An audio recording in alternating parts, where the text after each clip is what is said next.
Chapter 415. I was waiting. Rebel, who had successfully infiltrated the auction house through a similar route to Marty, was dressed as a servant working there. He smirked cynically, saying that his experience of having snuck into Baron Wilhelm's mansion and having worked as a servant had helped him a lot today, and then began to explain the inside information he had seen one by one. Today's auction is divided into 3 parts, depending on the types of the goods exhibited. Most of the guests were looking forward to the last third. I heard they were expecting valuable magic tools and horses, and that a few might be released here. But since you all have come here, it will surely end in vain hopes. It seemed that Baron Wilhelm had planned to sell some of the human trafficking victims here first. However, there would be no place for the human trafficking victims who were insultingly referred to by the code word horses here today. Baron Wilhelm, the person in charge of the auction, was no different. A cold smile appeared on Yudhir's face, and the cavalry members, who seemed to have the same thought, followed suit with laughter. Most of the guests have already arrived, and I have confirmed the faces and locations of the top officials who were writing the names of the visitors. There doesn't seem to be any other entrance beside what we were informed of in advance. What about the warehouse where the exhibition items are stored? It is connected to the back of the main building and is easy to find. However, the entrance was guarded by the people of the southern countries, and temporary servants like me couldn't approach. Oh, and I found some familiar faces among the servants working in different areas. People belonging to the Star of Nagran, right? When Kana, who had already grasped the situation using her ability, asked, Robel nodded slightly. Yes, that's right. But you seem to be someone I'm meeting for the first time. Who are you? I'm Kana Wand, the Deputy Commander of Jung Division. I only arrived in Tenno a few hours ago, but I have heard a lot about you. You were originally from there, right? A leisurely and confident look flowed from Kana's face as she briefly introduced herself. Overwhelmed by her aura, Rowell opened his mouth again. Ah, yes. Anyway, as you said, those hiding here are all awakeners from the same village as me, those who most actively sympathized with Nahan's will. They have excellent attack abilities, so they alone would be more than enough to break down this place. Fortunately, Robel spotted them first and avoided them, so his identity had not been revealed. How many did you find?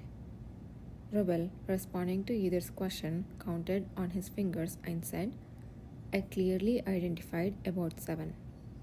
Since that was not all of Nahan's followers, the rest seem to have been sent to the party hall. Nahan must know that Kishir and I are at the party hall, so he probably won't move there first. But considering the silence, maybe not. Even so, most of the knights and soldiers were gathered there, and the cavalry members who were eager to use their strength were guarding with fire in their eyes. Furthermore, Nathan Zuckerman and Kishir were holding out, so there was no concern at all. Yudhir thought of Kishir's figure, who had been standing by the window wearing the formal suit Yudhir had taken off. He would still be waiting for Yudhir alone there. After a moment of silence, he told Robel that he had done well and then opened his mouth to the members. As you all know, I cannot stay here till the end. Ever, who was originally supposed to lead, will be a little late, but we cannot delay. As planned, we must block the warehouse and entrance, secure the visitor list, and capture everyone here. Dealing with those identified as the awakened southern merchant and the hidden star of Nagran here would not be easy. Yudhir looked at his comrades in front of him, feeling the same way as when he had left Ever first. The southern merchant should be in the warehouse now, and although I can't locate Nahan yet, he might be hiding inside here using his abilities, or he might have headed to the party hall. Avoid engaging them one on one as much as possible. And in case something unexpected happens, Kana, I will leave it to you. Sure, I just have to take over forever until she arrives, right? No problem. Don't worry, Yudhir. Just go back to the commander after you do what you have to do. Kana, who seemed to have read what either wanted to say, drew a circle with her thumb and forehead. Her appearance was utterly reliable. Either nodded to her. Okay. Soon, the team members who had gathered in the underground passage began to move nimbly, leaving Yudir behind. Before finally departing, Yudir hesitated and felt a certain question in Rubel's eyes that he might have wanted to ask from the beginning. Sir Yudir, perhaps before you arrived at the party hall, Marty is performing her role well. I don't think there is anything to worry about. Yes, of course. As he preemptively answered, Rebel's face spread with a mixture of embarrassment, relief, and faint feelings towards Marty. Thank you for letting me know. I will take my leave then. Rebel, Yudir called out his name as he turned to leave. Rebel stopped and turned his head. I know that you have collaborated with us to regain Marty and seek revenge on Nahan. But today, rather than fighting the Star of Nagran, I would prefer you to help with securing the list. Excuse me? I will certainly guide you there. Oh, you must be worried because my wind ability isn't that powerful. Rubel frowned as if he didn't understand the meeting. Yudir shook his head and spoke softly. That's not what I meant. I see your ability as more specialized in controlling the weight of objects rather than wind. You have only trapped yourself in a limitation by defining that you can only move small objects with wind. The weight of objects? He seemed to half understand it would be faster for him to experience and feel it himself, so Yudir decided not to explain further. Securing the guest list of those attending today might be more important than capturing them. Without it, it's difficult to properly punish those we capture. So, if something unexpected happens, remember this and use your ability accordingly. Of course, it would be much better if nothing unexpected happened, but it wouldn't hurt to be prepared. Remember, there is no such thing as worthless ability. ... Robel couldn't easily respond.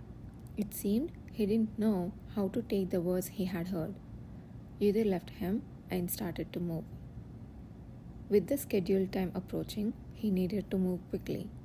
Arriving at a secluded corner of the closest garden to the main building after following a different path from his comrades, Yudir saw dozens of magnificent carriages quietly displaying their elegance, waiting for their owners.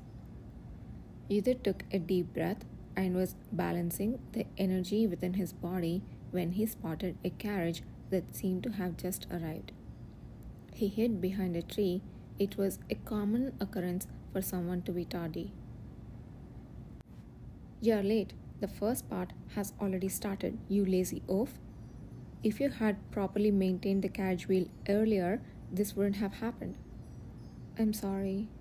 If someone like you had driven my carriage when I was in the capital, I would have cut off your head by now. Or are you ignoring me because I lost my honor and came all the way down here? No, sir. How can you say that? As those who had come down from the carriage were yelling at the unfortunate coachman, Yudir momentarily paused when he saw their faces. Those people are... He felt he recognized them from somewhere, and soon he remembered. They were the ones who had stood as representatives for the Apeto family during the trial, pouring all sorts of accusations against Kishir. What luck to run into them here of all places. During the time of the trial concerning the Apeto family's crimes, most of the guilty had received just punishment.